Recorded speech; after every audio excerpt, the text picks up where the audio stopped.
சிவபெருமானே தன் கைப்பட எழுதிய ஒரு நூல்னா திருவாசகம்தான். திருவாசகம் அப்படிங்கிற ஒப்பற்ற நூலை நமக்கு அருளியவர் மாணிக்கவாசகர்.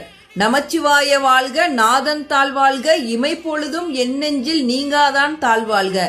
திருவாசகத்தை படிக்க படிக்க உள்ளம் உருகும், உயிர் உருகும். அதனாலதான் திருவாசகத்திற்கு உருகாதார் ஒரு வாசகத்திற்கும் உருகார் அப்படின்னு சொன்னாங்க. இறைவன் கேட்ட தமிழ் வாசகம் தான் மாணிக்க வாசகத்தின் திருவாசகம். திருவாசகத்தோட ஒவ்வொரு வரியையும் படிக்கிறப்ப சிவபெருமானே நம்ம பக்கத்துல இருக்கிற மாதிரி உணர்வோம்.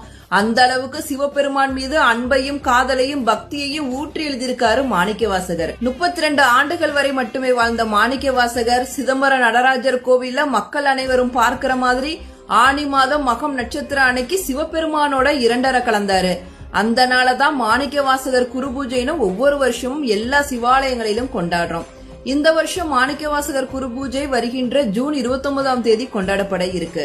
தெய்வம் மனிதனுக்கு கூறியது கீதை, மனிதன் மனிதனுக்கு கூறியது திருக்குறள். ஆனால் மனிதன் தெய்வத்திடம் கூறியதுதான் திருவாசகம்.